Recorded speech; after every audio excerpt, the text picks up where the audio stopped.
Good morning, everyone. This is the Wake Up on the show today.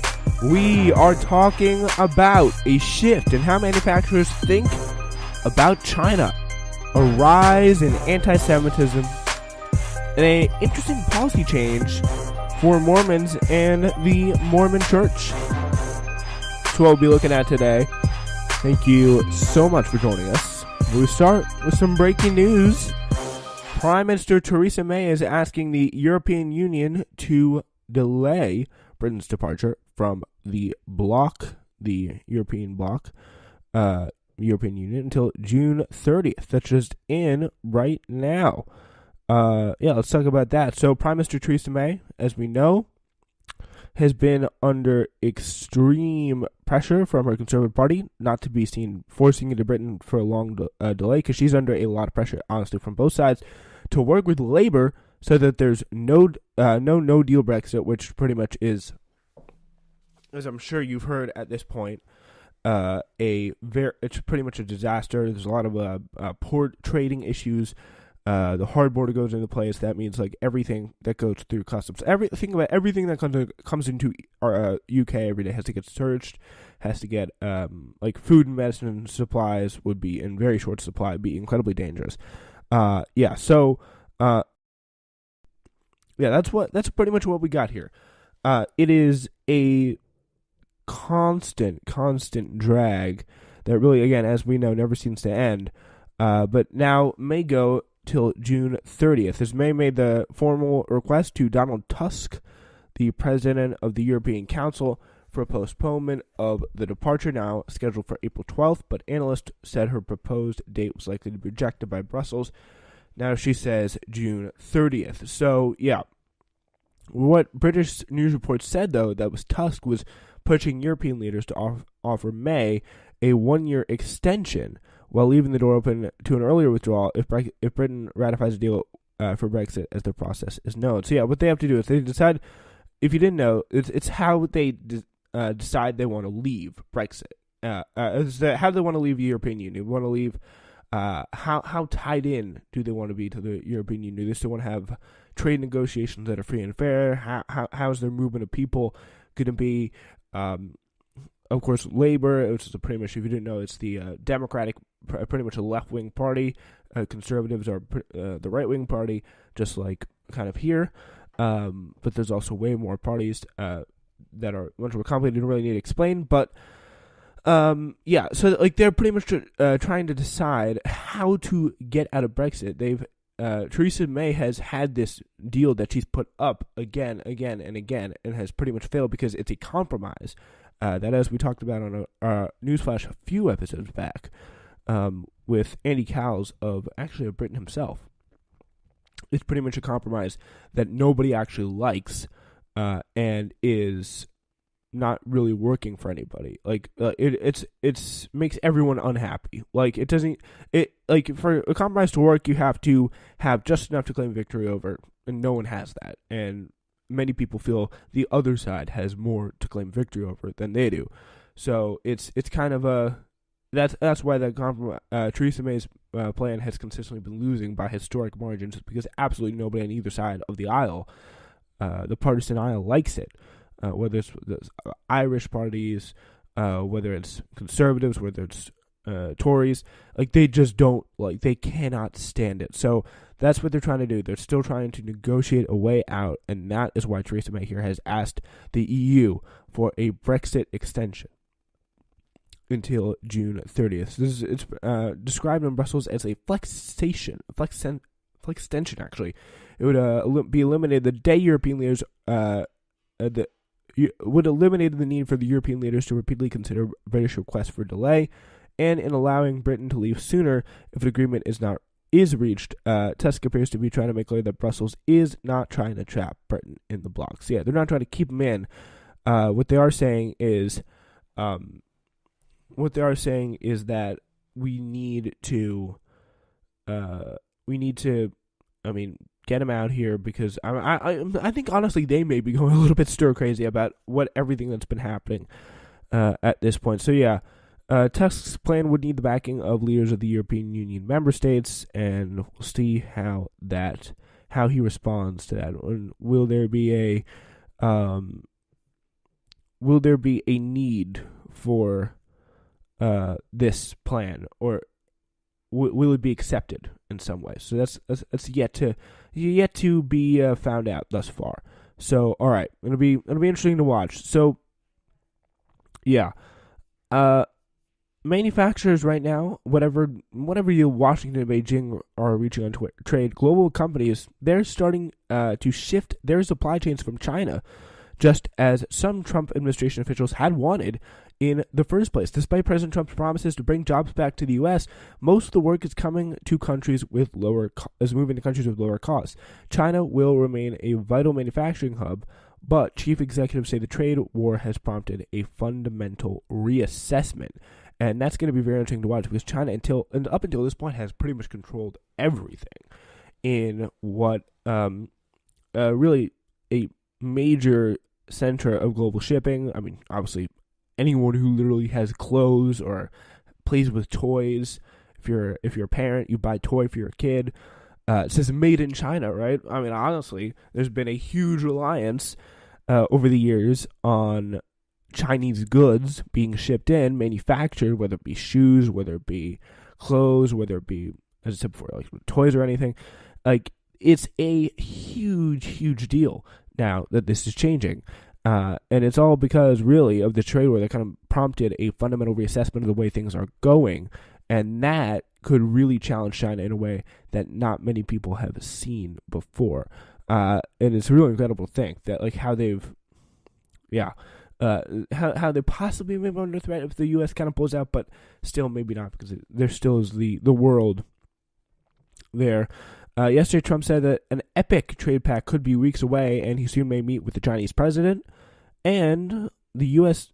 expect the U.S. economy added 170,000 jobs in March after a disappointing February.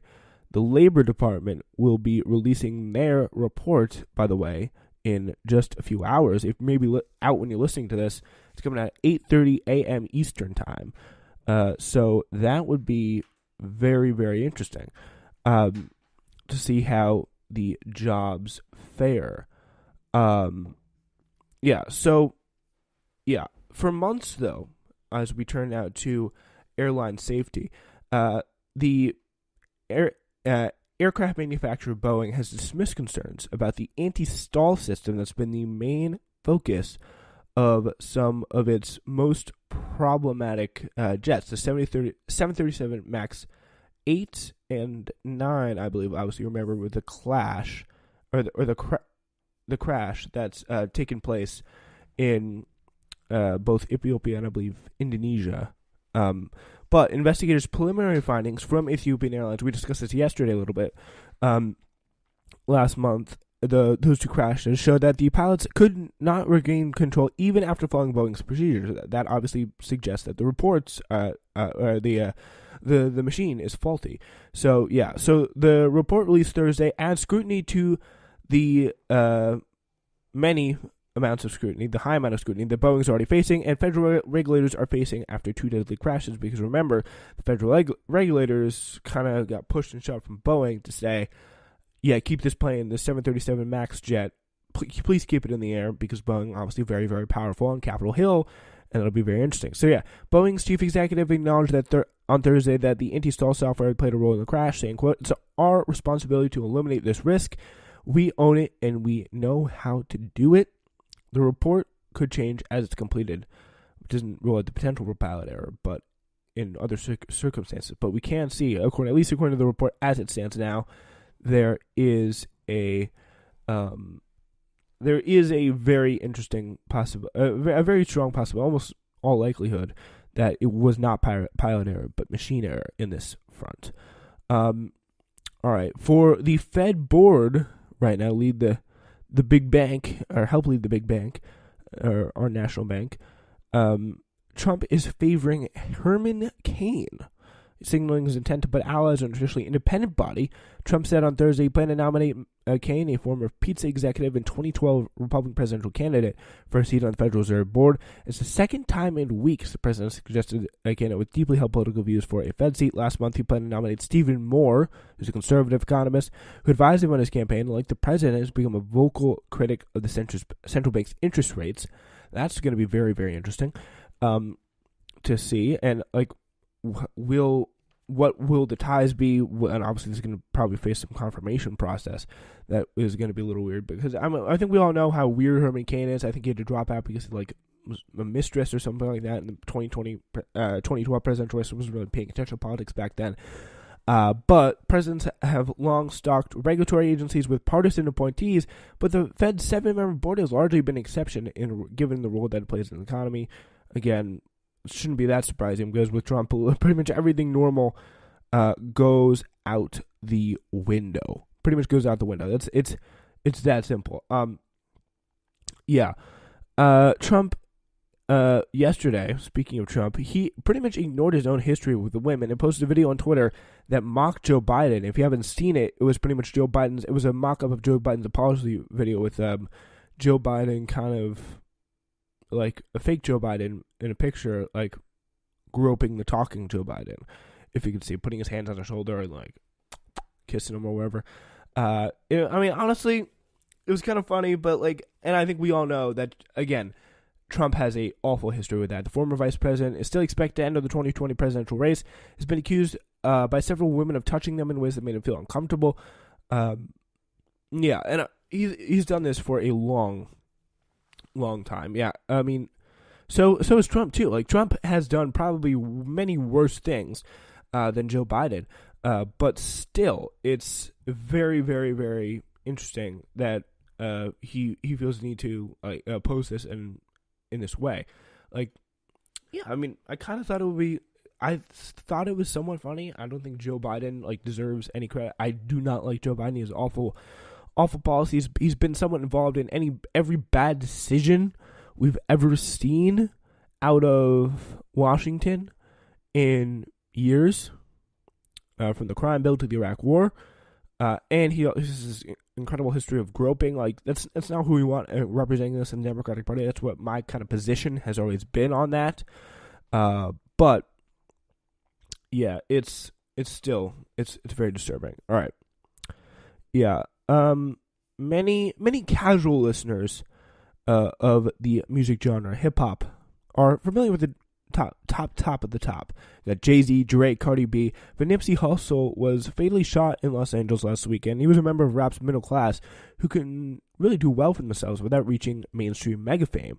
Yeah, that was a very, very sad story in Los Angeles. He was really kind of had somewhat of a cult following. He was a very popular guy. He was a very big influencer who really tried to do the best and change for his community. And actually, the sad thing I heard yesterday, I was listening to the Breakfast Club, and it was apparently when he was going shot, he was shot at one of his clothing stores. It was like a marathon clothing store, and he was shot while he was getting some clothes for his friend who was just coming out of prison after a long time and wanted to look good for his family. So it's really sad that he had decided to get shot. He was a great guy. He had really influenced so much in his community, and that's why a lot of people in hip hop are taking a moment to say, "Wait, wow, this is big. This is big." People have said, like, "Okay, I'm going to postpone my album I was going to release," and it's not going to be pretty. It's not going to be pretty. So many stay close to home for financial and personal reasons, but doing so can make them reachable targets. Sometimes keeping it real is too much. When you're that accessible, that common, it becomes that much easier to get to, says Whack 100, a prominent rap manager.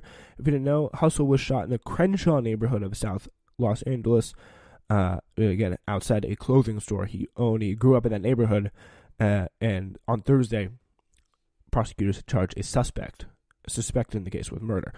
All right, so yeah, polling suggests that anti-Semitic attitudes may be no more widespread than in the past, particularly in Western Europe, but extremists have been increasingly more brazen, as in the torch-lit March picket in Charlottesville in 2017. That climate is being used for political ends by ideologies that otherwise barely overlapped.